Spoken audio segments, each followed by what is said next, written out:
Well, hello, everyone. It's John Laughland here. Welcome to this week's forum. I'm the director of Forum for Democracy International. My co-host Peter Lavelle and I are delighted and honored this week to welcome as our guest Jenin Younes, who joins us from Washington, D.C. Jenin is the president of the Arab American Anti-Discrimination Committee. She's a prominent civil liberties and free speech attorney in the United States. Jenin, it's Groundhog Day, isn't it? We're now in the 5th month of the Iranian war. We flip daily, don't we, from there's about to be a deal and why don't those intelligent Iranians conclude one, to those scum who are refusing to do as they're told and are going to be bombed. Jenin, is it possible, you're from the Arab American Committee, is it possible to say what Arabs think of this war against Iran? Well, obviously, we're a large and diverse group, so there are many people think many things. But I think, generally speaking, opposition to the war in a sense that it's being conducted on behalf of Israel as sort of part of Israel's attempt to be able to continue its genocide against its neighbors in Lebanon and Palestine. I would say that's the overwhelming sentiment. And what about the governments? Let's do a quick round table about the governments, because as Peter was saying just now before we came online, none of them have broken off relations, for example, during the last couple of years of the killing in Gaza. Right. So, I mean, how do the governments? I mean, what is the position of, say, like the UAE, Turkey, Jordan? Oh, we can't hear you, Peter. Yeah. Well, the Arabian government? Turkey is not Arab, but it's Muslim. Sorry, I can't hear us? Peter. I can't hear Peter. I don't know. Mm-hmm. All right, John, you take it away. Okay, so my question is... I can hear you. Yeah. No, my question is, yes, of course, it's very difficult to answer about Arab public opinion generally. Yeah. As you say, it's a very diverse group. But what about the governments? What about the respective governments? So we've got Egypt, we've got the various Gulf states, Saudi Arabia.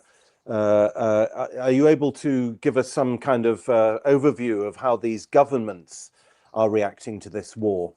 For instance, the Iranian foreign minister was in Qatar for the funeral of the emir. The Saudis went to the funeral of the supreme leader in Tehran, and so on.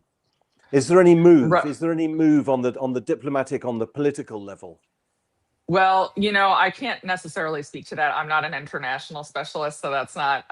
From what I understand, obviously, many of the countries are still aligned with the United States. So, for instance, Qatar got hit pretty badly by Iranian strikes. So this, really complicates things because some of the Arab countries that are allies of the United States are finding themselves against Iran, although I suspect many of their citizens understand why Iran is doing this. So, but as far as, I understand, none of the Arab countries have taken a strong stand, which has been a problem for quite some time. I mean, decades, really. They've, as we know, like Egypt especially, has been essentially bribed by Israel to allow it to continue its ethnic cleansing of the Palestinians. So unfortunately, the Arab governments are a disappointment, but that's nothing new.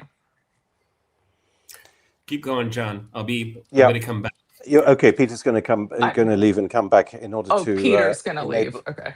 Well, and then come back. It's simply that okay. If you can't hear him, that's a problem. Yeah. Yeah, I mean, one of the things that I find difficult. I said a moment ago, it's Groundhog Day. We seem to be in a situation similar to that George Orwell described in 1984, where there are ongoing wars, forever wars, which don't really impact, certainly not us in Europe or people in the United States, and which just literally dip below the radar. Now, of course, they impact people in the region, in Lebanon, in Gaza, in the Gulf states very directly. But this war seems to be dragging on a bit like the Ukraine war into one that is just really, it's competing for first place with the Football World Cup. And when I said about Trump, flip-flopping between there's a deal and there isn't a deal, what is his game? Is he just trying to prop up the oil market and the stock market? Does he have a strategy? How do you read this, Jenin? Have we lost Jenin now as well? Yeah, it looks like she's going to have to do the same thing I did. Okay. All right. Let's not panic, everybody. While waiting for Jenin to return, I think it's a very important question, John, because that's the only explanation that makes sense now. What is the constant manipulation of the markets? That's the only explanation that I see here. Jenin, as you were, I had to do it, you had to do it. We'll wait for John to do it as well during the course of this podcast here. But I mean, it is really quite remarkable that after watching the genocide unfold in Gaza, Trump reneging on the most fundamental promise that he made in the last presidential election, and now being the war president, and still we don't really have. I mean, in public, there's a public opinion polls, and that's one thing. You for or against this, I'm against it, but okay, so how do you show you're against this? Okay, just instead of answering just a questionnaire. I mean, it's a really kind of pathetic a reflection. Is that I guess it's only going to get oil prices for people to start venting and starting doing something, like maybe call your congressman or something like that. I find this really remarkable, and this is on the back of Max Blumenthal coming back from Iran after doing some terrific, fantastic journalism there. And he gets what John and I call the treatment when you return. Obviously, an attack on his First Amendment rights. I just mentioned like 5 things. Take anything you want. Now we can't hear you. Now we can't hear you, Jenin. So you have to go in and come out. We can't hear you. Come in, come out. Oh dear, this is bad, isn't it? We can't hear you. We can't hear you. So come in. No, we can't hear you. Write it out. Come in, come out. Yeah, there we go. We'll get it in. We'll figure it out. We'll figure it out. We can't hear you. We can't hear you. If you leave and join again, it might work. Yep. If you leave the studio and join again, as you did a moment ago.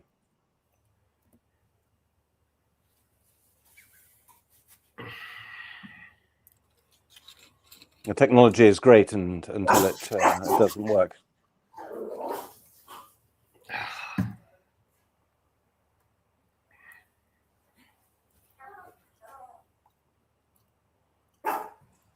Can you hear me now? Now we can hear you. Wow. Okay, that's weird. Very strange. Very weird. Well, go ahead. I was saying I'll take Max because that's near and dear to me. I was actually on call for his return in case they did something with him, since we're good friends. So yeah, that was quite stunning. And actually, we're looking at some legal action potentially because this is sort of an escalation in tactics for I shouldn't say the administration, but Customs and Border Patrol to take a journalist's electronic devices. Obviously, one has diminished protections in terms of First and Fourth, but I wouldn't say First, but Fourth Amendment upon reentering the border. I mean, your items are subject to search. However, that hasn't actually been applied conclusively to electronic devices like phones and laptops. It definitely applies to suitcases, since people could be smuggling weapons or drugs or that kind of thing.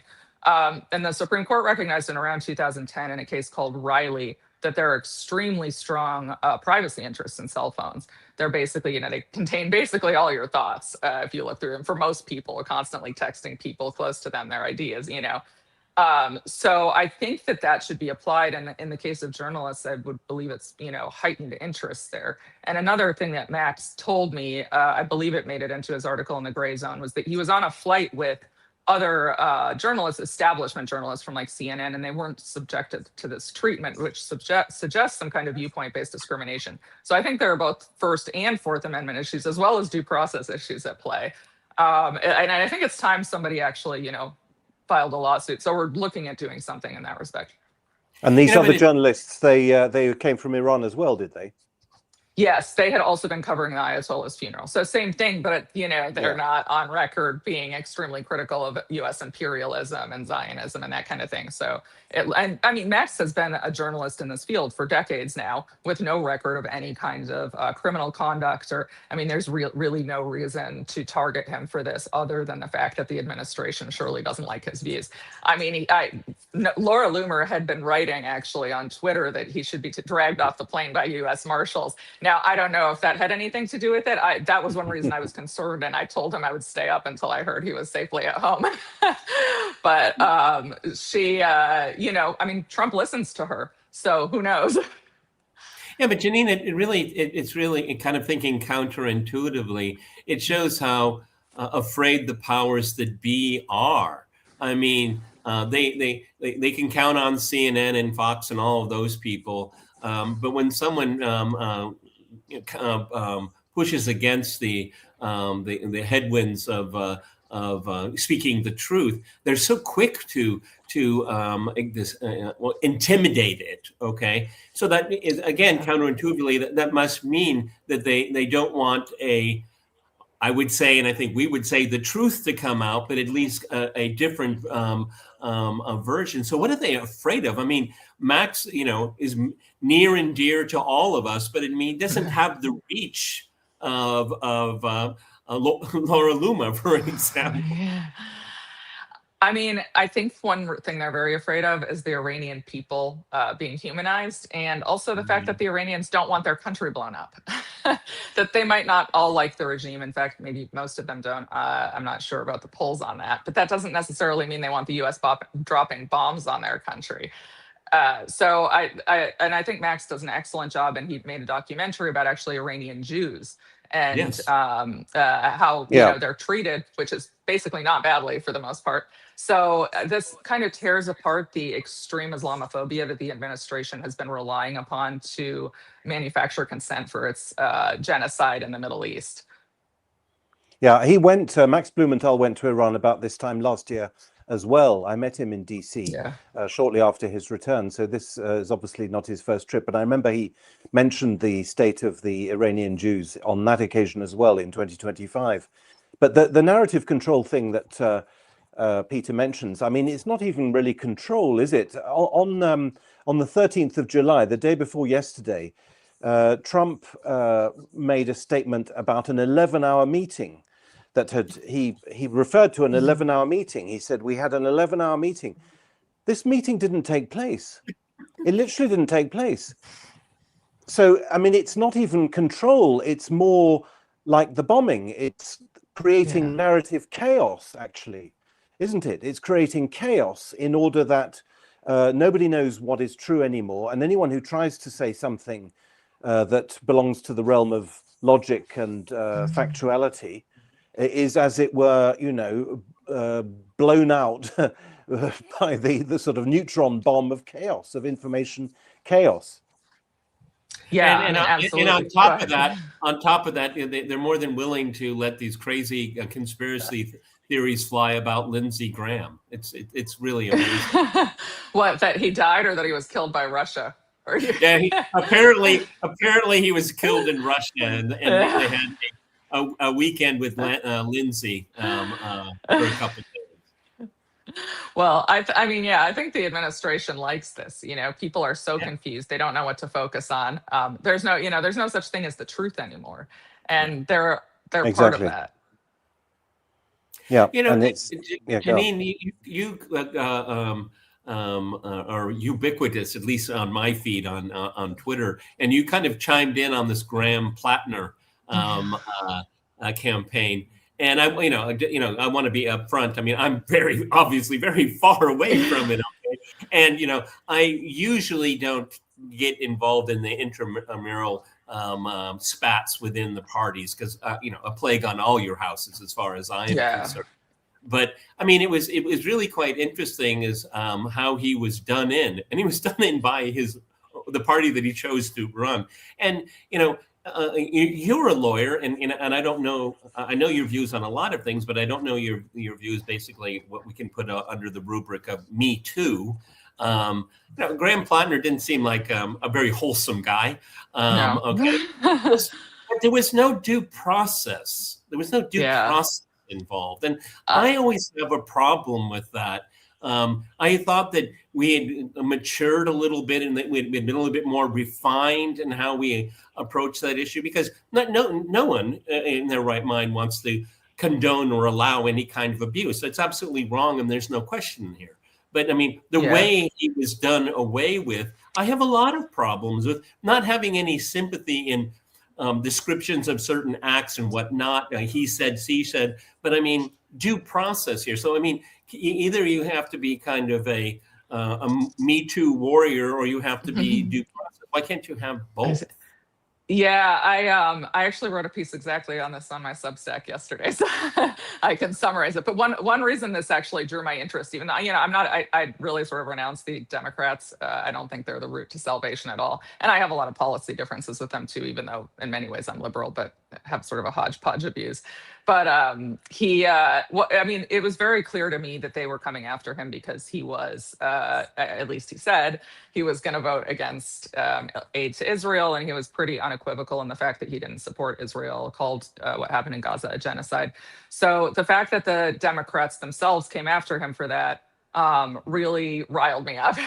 It kind of had hallmarks of this Kamala era, where, and sort of the reverse, where the Democrats got behind somebody who said, I have no difference in policy. I wouldn't do anything different from what Biden did. And so that all just showed to me that they're a joke. They present themselves as humanitarian and caring about people's rights. But, somehow it's fine to kill however many hundreds of thousands of people have been killed in Gaza. But one woman's, horrible experience, if true, that's the end of it. And so I don't like that, I don't like this way of thinking. And another problem, as you mentioned, is the due process. And I think that as a society, we haven't really figured out how to deal with these kind of allegations when they're not criminal.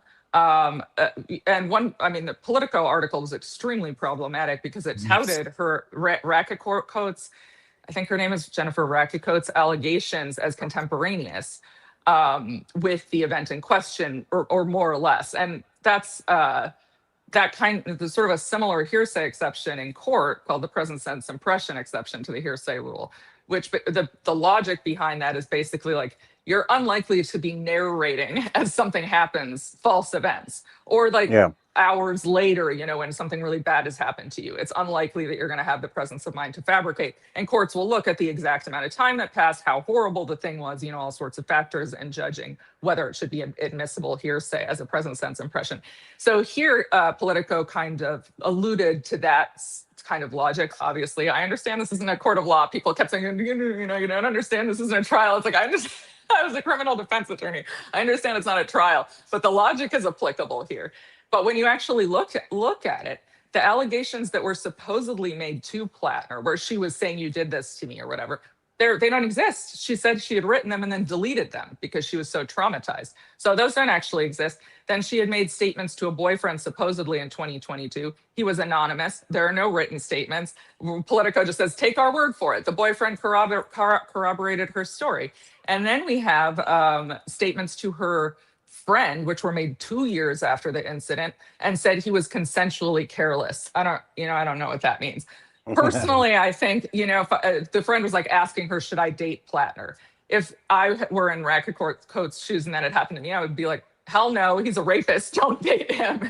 Consensually careless is a little bit, okay, I don't really know what that means.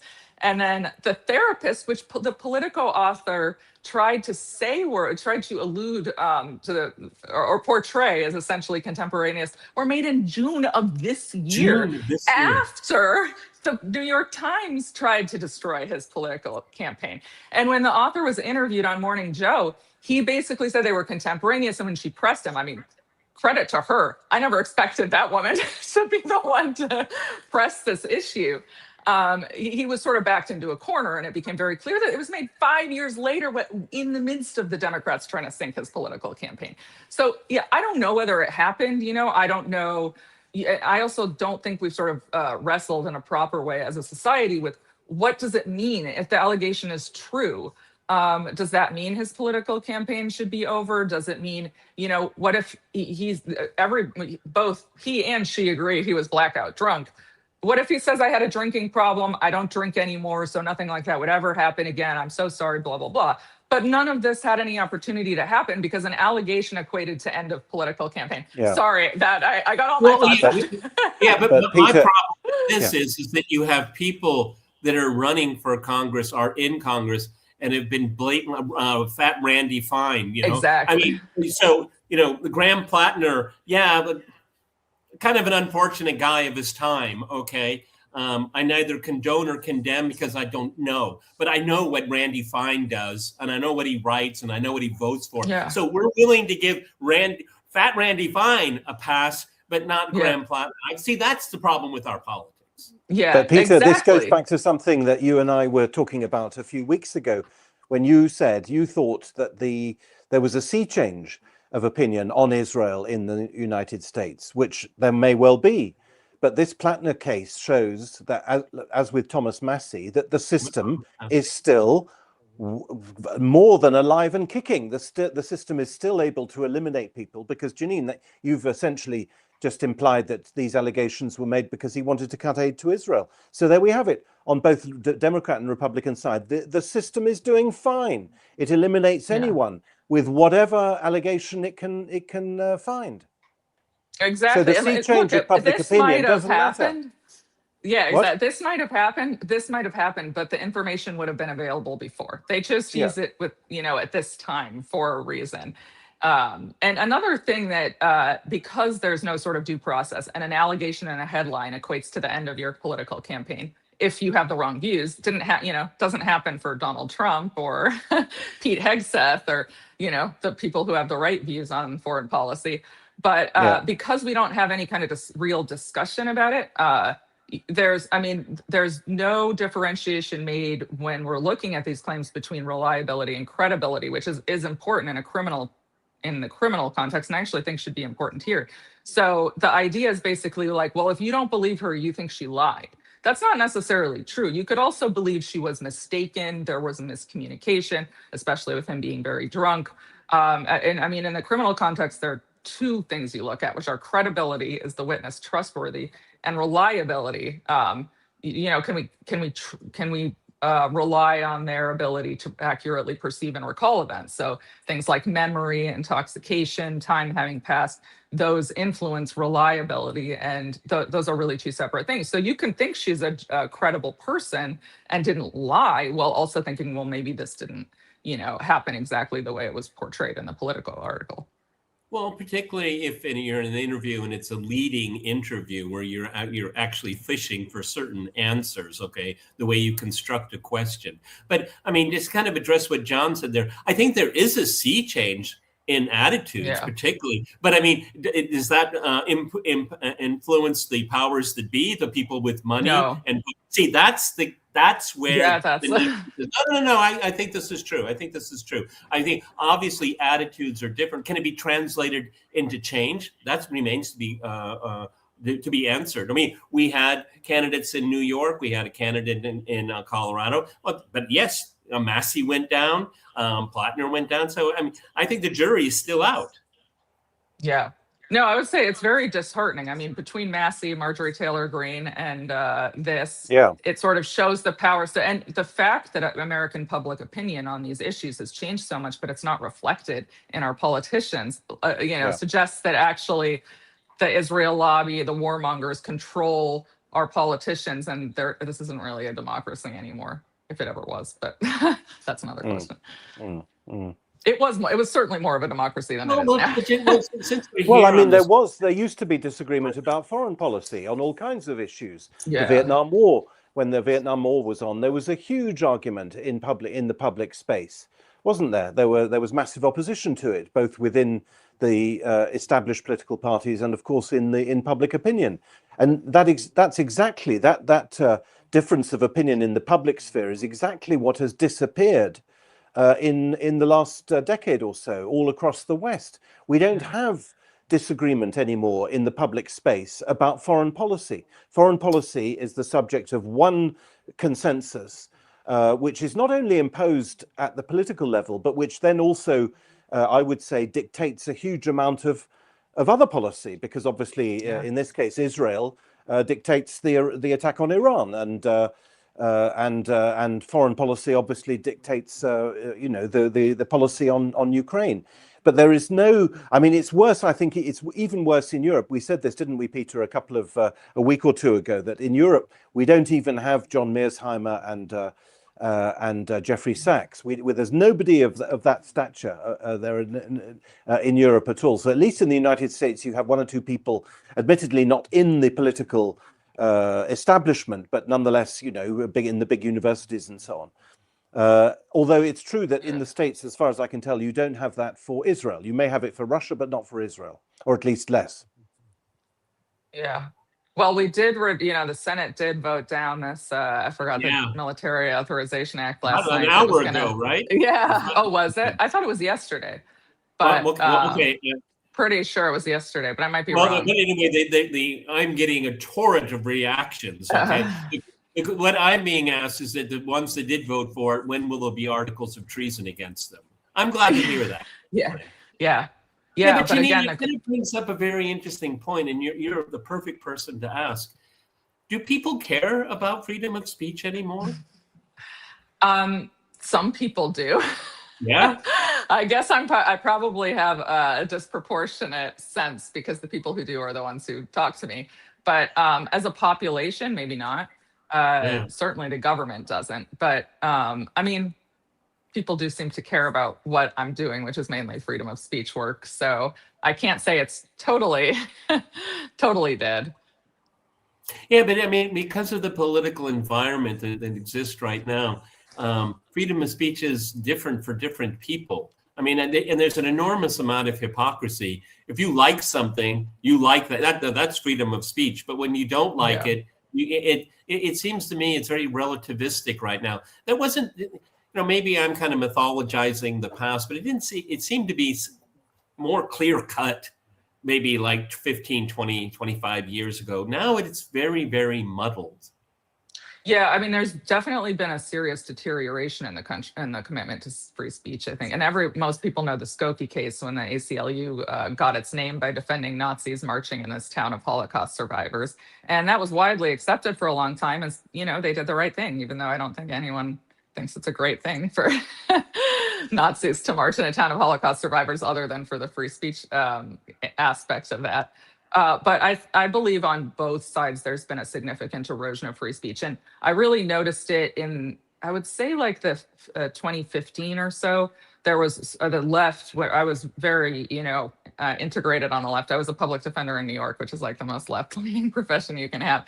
And I got in a lot of arguments with my colleagues at the time, because they were pro-hate speech laws, which would sort of make hate speech, try to make hate speech outside of protected speech. And I pointed out the problems with that approach. And, Europe does that, actually, much of Europe. And, the problem is, as we've seen, lots of things can be considered hate speech, and it's an extremely subjective term that's prone to abuse. I mean, apparently saying free Palestine can be hate speech. So the idea of making that illegal, yeah, exactly, is highly problematic. C.J. Hopkins, who's a writer, an American writer, but he lives in Germany, is being charged under, I'm not sure if it's hate speech laws, but something like that. He was anti-COVID restrictions, as I was, and published a book with a mask and a swastika, like to make the point that the COVID mandates were, similar. And he's being prosecuted for like using Nazi symbolism. Is that still going on? And he's been convicted. So he was at their process is very different than ours. So you can be, I guess the government can appeal if you're acquitted. So they did, and he got convicted at a higher court. And I think now I think he's exhausted everything, and the conviction is standing. So, those are the problems with having hate speech laws. We had exactly the same case in this Dutch political party that I work for, Forum for Democracy. One of the members of parliament posted, albeit briefly, a very similar thing. He posted a photoshopped image. Some ministers had raised the Sustainable Development Goals flag. The SDGs. There are a series of so-called goals that the United Nations embraces. And he photoshopped this to put a swastika on instead of the SDG flag. And he, like the person you've mentioned, C.J. Hopkins, was also prosecuted and has also been convicted. Wow. Yeah. Yeah. And then they're all, so, I soured on the left over this issue in large part, and actually, ironically, over the Kavanaugh issue, because I didn't like how they were using an allegation. So that was sort of my break. I started to think of myself as more of a libertarian. And COVID happened, I really went over libertarian even more. And then when after October 7th, all those people were calling for like the deportation and imprisonment of anyone who said free Palestine. And so now I don't know, I just apparently disagree with everybody. You have the Forrest Gump experience in politics. I don't know if you know the film. But he comes, all those major moments in American history. He's happened to be president. You're our Forrest Gump, but you're our bellwether. But I think it's interesting you say. It's very interesting you say 2015, Jenin, because 2016 was, of course, the last year of Obama's presidency. Yeah. And as I'm sure you know, I think it was like on the December the 30th, 2016. So in the very last days, Obama voted or signed into force the Foreign Propaganda Act, which I'm sure you're familiar with, which sets up a whole system for fighting against so-called disinformation, all in the context of the alleged hybrid war. So when you say 2015, 2016, that is exactly when this whole disinformation industry was put into place. And of course, it started, I think it started in the States and then, rapidly extended. Maybe it was already in place in Europe. But we are now dealing with a 10-year problem, a 10-year industry of fighting against disinformation. You mentioned the problems with hate speech. Yes, that's fine.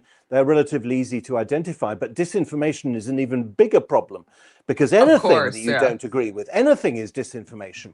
If you don't agree with any aspect of policies, misinformation.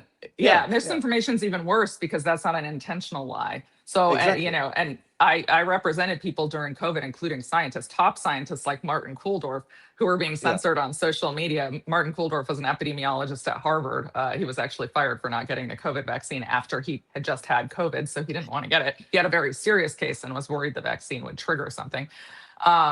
So he tweeted not the most inflammatory tweets by any stretch of the imagination, but in response to a question, he had said that children and naturally immune individuals don't need to get the vaccine.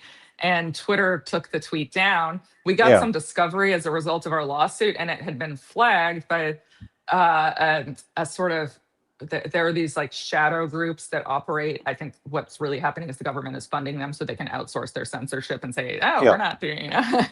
But it had been flagged by one and said, this is not the CDC's recommendation. It should be censored. I mean, Martin Kulldorff is one of the top cited vaccine specialists in the entire world. So this just shows that it was an attempt to stamp out any debate on a topic, which is exactly what the First Amendment is about. But going back to the sort of post-October 7th situation, I was extremely shocked that so many of my apparently staunch allies during the COVID era became very pro-censorship. Or I shouldn't say they became very pro-censorship. Presumably, they never believed in free speech. It just was their speech being censored. And I'm not talking about Martin here, who is very supportive of my work now. But some of the other people I worked with, including Harmeet Dillon, who's now, I think I worked with her on COVID speech suppression, and now she is persecuting basically everybody, who wears a watermelon flag and going after coffee shops for naming their drinks, certain not things I would what's his name that runs the anti-Semitic board or whatever? He's another pundit. Oh, is it Mark Goldfelder or something? No, I think he's black. Leo Terrell. Leo Terrell. John, you don't know probably these names, but I mean, these were the staunchest of First Amendment people, night after night after night on Fox News.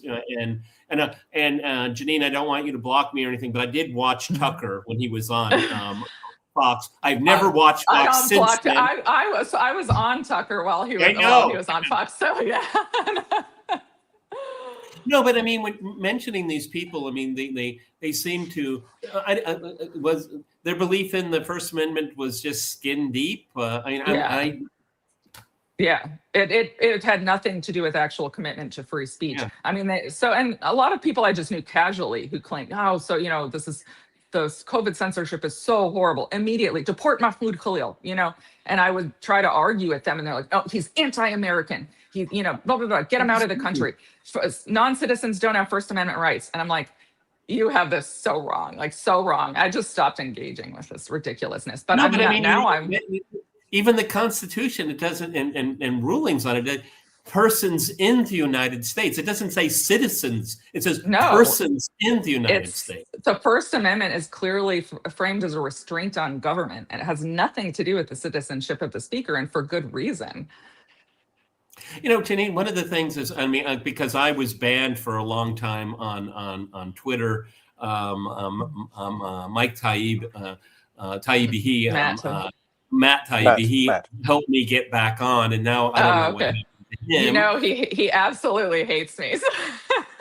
Well, actually, he's an example. He's an example of the phenomenon you've just that's described. Because I called him out a little bit. I heard him at very choice words. Yes, I saw him at a gala, and I said hi, and he told me to go F myself. But that's not the Matt Taibbi I knew. Yeah. He would never say that to someone. Never. Yeah, I was actually something. I mean, it was a. Let me put it this way: it was later in the night. Alcohol was flowing, so I'll give him some. Who knows how much he consumed? But I'm also pretty polite. I had recently called him out for saying that people who criticized Bari Weiss were just jealous losers, and I said something like, "I'm very disappointed to see this take coming from you. Those of us who are upset about Bari Weiss taking over CBS News are so because she's touted herself as a First Amendment warrior, all that stuff." I'm not someone who attacks and calls names on Twitter most of the time. And I didn't with him. Yeah, but I mean, my question before I interrupted myself is that when talking about misinformation, that's why I brought up my ban on Twitter, is that what I was saying on Twitter, particularly about the Ukraine war, is now part and parcel of the conversation. I mean, and that's what made me so angry is that I didn't get any recourse. I couldn't say, but the day I was banned on Twitter, I was quoting Barack Obama about me. I'm paraphrasing. The United States has no national interest in Ukraine. That's what I posted, and then I got banned for it. And so I can't talk to anyone at Twitter. I talk to other people that are on and say, but all I did was quote the President of the United States. Okay, and now that is just part and parcel of mainstream commentary that you can hear on YouTube, where I was also banned. Yeah, it's nuts. However, the situation is less bad than then, wasn't it? Because after all, Musk took over Twitter and surely increased, didn't he, the permitted margins of free speech? And more generally, in the United States, with the First Amendment and all the jurisprudence and the court cases and so on that go with it, you have a much less bad situation than in most European countries, I would say, where there's a whole patchwork of I would say, pretty useless legislation on free speech issues, which is easily overridden. The situation seems to me to be much worse in Europe than in the United States. Yes, also, by the way, on the other side, I would say on the other side of, or maybe it's just the grass is greener on the other side, but on the other side, it goes back to what I said about Mearsheimer and Sachs. You can have, of course, censorship. You can have anti-hate speech, anti-disinformation, or whatever. But you can also simply take away from the public space debate. So I've said this before, but George Galloway has not been on the BBC for 10 years, whereas 20 years ago, at the time of the 2003 Iraq War, he was on the BBC all the time. So you can reduce free speech by simply not having people on. But again, you don't have that problem in the United States, because you do have, surely, you've got very, muscular channels. I mean, Fox News is the most obvious example. Okay, they're not with us on the Israel issue, but on other issues, maybe they are. Yeah, but John, you mentioned Mearsheimer. He's not in the mainstream, okay? He's only on what we would call alternative media, which he has conquered. It's really quite, and again, it's another indictment into how the authorities look at the First Amendment and freedom of speech. I mean, his speech is welcomed, except for not in mainstream media. I mean, the networks haven't interviewed him since he was opposed to the Iraq War. Really? Yeah. I would also say it's quite complicated, and it's hard for me to say which is better or worse. I mean, you're right that our First Amendment provides protections, and the courts are generally fairly good once a case gets to court. The problem is that a lot can happen before a case gets to court, and the government also knows that most people can't bring cases, and there are very few organizations like ours who are taking cases pro bono, and we obviously can only do so many given our confined resources. So I just know countless stories of people who they decided protesting against Israel's conduct in Gaza was no longer worth it because some of their fellow students lost PhDs. We're actually going to file a case soon on behalf of a student who is really persecuted by UCLA just for very mild pro-Palestine advocacy. And they just dragged him through the mud, and now he's going to lose the degree he worked on, or he's not going to get the degree he worked towards for 8 years, has been kicked off campus, and really nothing. They just UCLA just kept retroactively, not actually, I shouldn't even say retroactively, like rewriting the laws basically to try to the rules to try to get him. And ultimately, he went through 7 disciplinary hearings, during which time they put him on leave so he couldn't complete his requirements, and he had to live off campus, and then couldn't get him on anything. But then the final hearing, they said they cited him for failing to provide an ID at a protest when it was asked for. But the rules didn't require students to carry ID with them, and he didn't have it on him. That was all. And then the meting out this harsh punishment. So when the laws are there, but they can only provide so much protection, especially when there are very few lawyers who are doing these cases pro bono. They generally don't pay out, so for-profit lawyers don't usually take them. The conduct has to be really bad for you to get a payout from the government. And that's actually, there are all these immunity doctrines that make it almost impossible. So we're taking this case because this is what we do. But for every one of him, there are 1,000 students who aren't getting any kind of representation. We had Joshua Landis from the University of Oklahoma as our guest last week, and so I'm contradicting what I just said, actually, because he said that once Harvard and Columbia and whatever, once these big universities had been successfully pressured, the president of Harvard, the president of Columbia, University of Columbia, whatever, had all been pressured not to allow anti-Israel demonstrations on their campus. The others just said, well, if Harvard and Yale and so on can't resist, then we certainly can't. And that I think is worse. That aspect is worse, I would say, in the United States than in Europe. I don't think the Israeli lobby has the same grip over European universities. And the other thing to keep in mind is that the sanctions can be extremely severe. So another person I'm representing is the owner of Poetica Coffee Shop, who put a social media post up saying that Representative Dan Goldman in New York was not welcome in the shop after he came there. And Harmeet Dillon of DOJ went after him. They're now conducting an investigation. They're alleging that this was about discrimination against Jews, which is, I would say literally insane. I don't use the word literally unless I mean it. Just completely. It's New York City.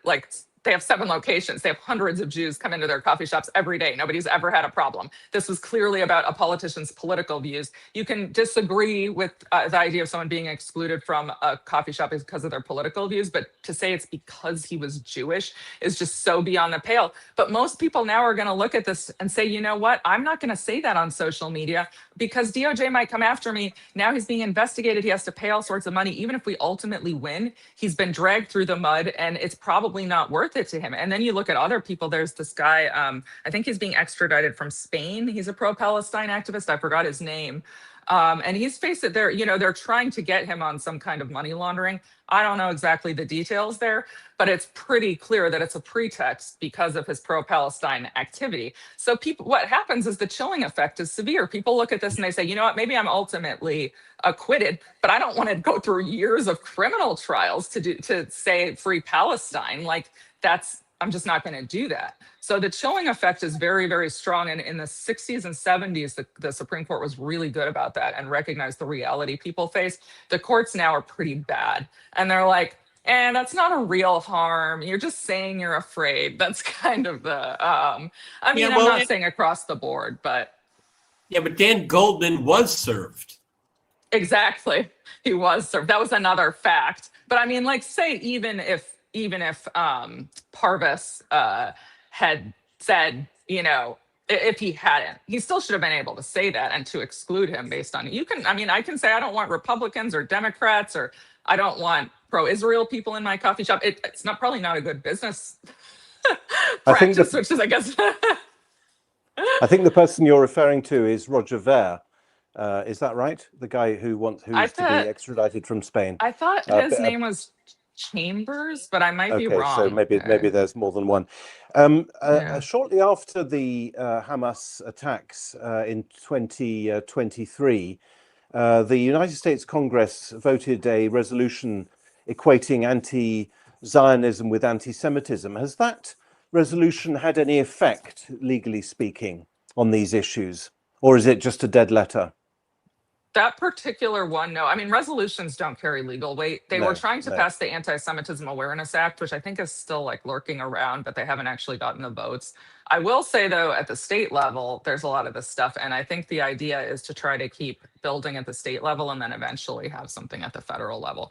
And it is very much being applied in the at the federal level in terms of distribution of funds to colleges. So they're hanging over the heads of institutions of higher education that basically, if you don't crack down on this, that's right, we're not going to give you your funds. Then they can't operate, if we're talking about a lot of money. And there's just not the will to fight it, I would say. So really, students are just saying, they've effectively silenced pro-Palestine protests, which, like them or not, are First Amendment protected. They're just, the students in the universities are simply not willing to take the risk anymore. But it's really quite pathetic, because the denying state funding was its origins was a very good idea to make sure that civil rights were applied to everyone, particularly in southern states. It's a very, who would have thought that it would be, they'd turn the knife and exactly, because denying funds was to pursue civil rights of all, and in particularly affected groups. But this is political. This is a political thing in which denying people of their ability to express themselves. That's why I find, when because again, I don't affiliate with any political party, so I don't see. I just see this all as a continuation. Okay. Trump, Biden, Trump, and it just only gets worse.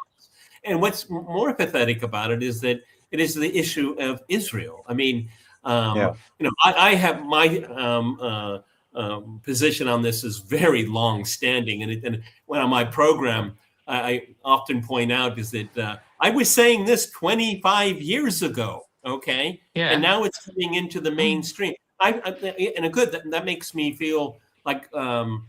Makes me maybe feel virtuous or something like that. But the problem is it doesn't help change what's unfolding in front of our eyes. And I find that very painful, because speaking the truth, we would like to think would have some kind of positive effect. It doesn't. As a matter of fact, you can be punished for it. Yeah, exactly. To me, it's, since my father's Palestinian, I just grew up hearing this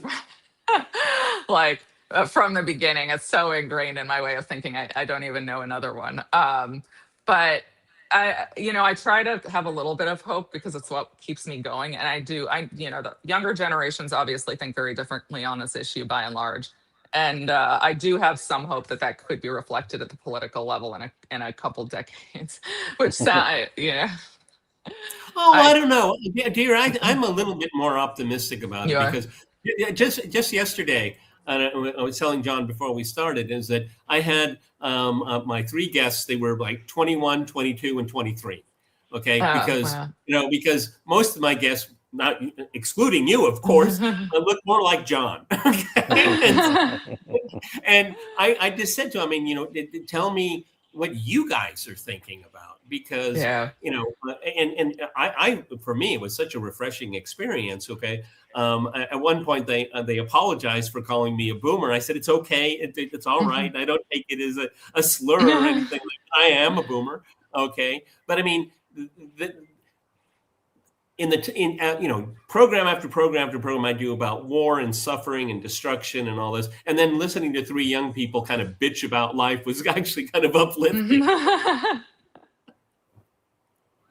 So I think change is in the air. I think that it is. Yeah, it's certainly possible. It's just not as rapid as I had hoped. I thought it was really going to be reflected this election cycle and the midterms and what happened to Plattner and what they're trying to do to Abdullah al-Said. And again, I'm actually not a Democrat, so these aren't like my people on any other topics, but I've sort of prioritized this one because I think given the foreign policy implications and the domestic implications, it's just we have to end this poisonous special relationship with Israel, and nothing else can really move forward. Then I can get to my more libertarian economic policies. Well, John and I are unabashful conservatives, so okay, I wouldn't call myself a libertarian. I'm what is it? What's the term, John? Paleocon. Yeah, that's more like me. Yeah, no, but I think that I think the labels are misleading. I think that the whole issue of free speech reminds me slightly of the issue of international law. International law, because there's no coercive apparatus, and could never be, because then you would have a world state. It can only work if people want it to work. If people want to, respect treaties, including the United Nations Charter or whatever.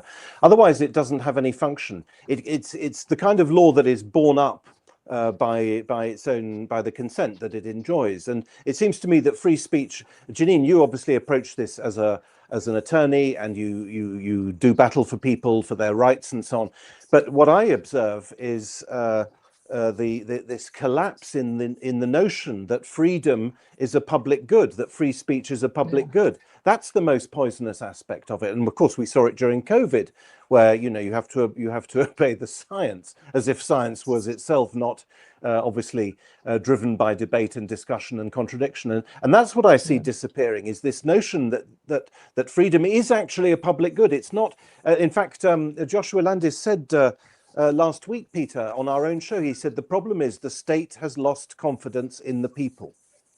And we are governed now by states that are more and more suspicious of their own populations. Never mind the people losing confidence in the state, but states regard their own peoples more and more as a problem to be dealt with and managed, to be nudged, and so on. And there is no sense that freedom, with all its messiness, and I'm not talking about anything excessive, but just free debate about normal, legitimate issues. The idea that is a public good will only re-emerge and be realized, be made real, when people want it to be made real. And currently, unfortunately, they don't.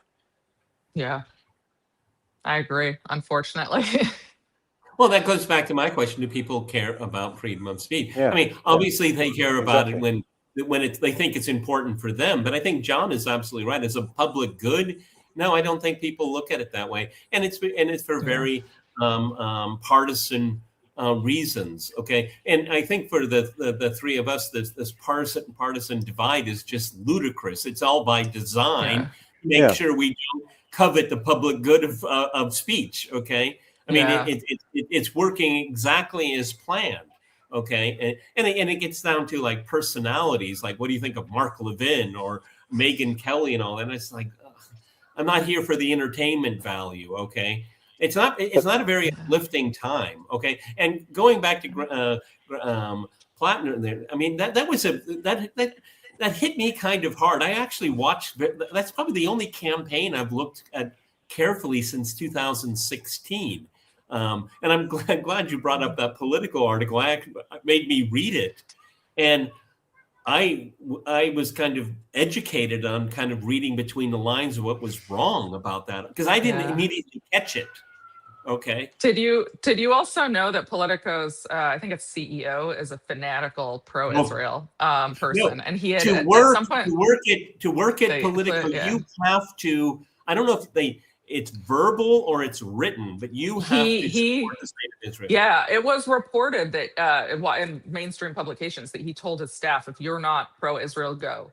I mean, to say that to journalists that's quite something. I mean, like, well, you better have this bias in favor of Springer just said that to the Axel Springer just said that to the journalists on the Daily Telegraph, who didn't need to be told, by the way, but he's made it absolutely clear that any form of anti-Semitism. And Politico is owned by him too, right? Is that correct? Yeah. So it's. And you have to be pro-NATO, and John, you have to be pro-NATO as well. Exactly, because it's all part of the West. No, I mean, obviously these things are bipartisan, and I mentioned the 2016 Obama Foreign Propaganda Act, which was a big moment. But of course, as ever in history, there were antecedents to that, and I'm reminded, listening to our discussion and taking part in it, of the role played by Richard Thaler, the Nobel Prize-winning economist, and Cass Sunstein, who is among other things, the husband of Samantha Power, because back in 2008, Sunstein advocated government officials entering chat rooms, entering social platforms, social networks, and basically assuming false identities in order to influence, in this case, people away from conspiracy theories, as he called them. So that was back in 2008, and then Richard Thaler, he and Richard Thaler then wrote The Nudge, this idea that people have to be nudged in a certain way, and this is all obviously part of the absolutely domineering managerialism of all Western societies, where political change masks the reality of a one-party deep state, to put it very bluntly. Well, I don't think it's nudging. I think, like, Twitter is a sledgehammer. I mean, they use the word nudge because that's nice and cozy. So a nudge is, nice and gentle, isn't it? But of course, it's ultimately about managing people, and that's why Joshua Landis's statement, "The state has lost confidence in the people," is so funny, because that's exactly it. People are a threat. The people are a threat. Their opinions are threatening, and therefore they need to be nudged to have the right opinions. And by the way, just to make it absolutely clear what we're talking about, in Europe and in Britain, access to social media will soon require you to verify your identity, because allegedly children. John, it's to protect the children. It's to protect the children. So it's to protect under 16s, but obviously you have to show that you're over 16 to access it. So we are literally closing down, in the name of the fight against disinformation and in the name of the fight against foreign interference, access to this extraordinary tool, which, as we all know, 20 years ago was trumpeted as a wonderful instrument of liberation. What's that guy called with the beard who does a lot of stuff on this? I've forgotten his name now. He's very, very present on the internet, who talks about the history of the social networks and the deep state, particularly the State Department. His name will come back to me in a minute. Well, I mean, we have like a minute and a half left. Jenin, what gets you up in the morning? The fight. Besides your son. I'm not joking. My son is one. It's the second one is the fight. I have to admit, I love the fight. I like fighting the government for the principles I believe in. Frankly, I'm not very good at working jobs where I don't care a lot about the issues. So being able to defend the First Amendment is really, like, what does it for me. That's very good. I have to, sorry, I got a little something in my throat, but I have to maintain some hope. Otherwise I wouldn't be able to do it, but. Well, God bless you. I'm just looking for the name. You'll recognize. I'm sorry, I'm trying to find it. It's a bit not a very good thing to try to do. Anyway, he's someone who has he's been on with Tucker. He's been on all kinds of things. He's exceptionally knowledgeable. This guy, about the way that the internet was, of course, initially essentially developed by DARPA and then marketed and then became a great instrument of liberation and so on. Yeah. And then was progressively taken over. We'll have to post his name on a future issue of the forum when it comes back to me. I'm sorry to have raised this issue at the last minute. No worries. Before you go, you said, you said you were contradicting yourself. I want to give you some space. These are contradictory times. Okay. Yes. I also do want to take the opportunity, if you don't mind too much, because we need to continue to be able to bring First Amendment and other civil liberties cases. So if anybody wants to contribute, we are a nonprofit 501c3 and we rely on donations. So adc.org is where you can do that. And it's all used to represent people pro bono, or represent people pro bono in order to defend the First Amendment and sometimes other constitutional amendments too. We might be doing the fourth soon. So. adc.org, that's the place to go to find out what yeah. Jenin does and to give her. And the name of the person I've been trying to remember is Mike Bence. If you don't know Mike Bence's stuff, Mike Bence. Well, he's problematic, but we can get into that another time. Okay, well, that'll be another issue. Yeah. Okay. He's got some real scale. He might work for the CIA, but let's see. Okay, Jenin, we'll save wonderful. that for next time. Great way to end. Great way to end. Yeah. Thank you so much, Jenin. It's been wonderful talking to you. Thank you very much indeed. And nice thanks talking to you too. Okay, all the best. You. Bye. Goodbye. Bye.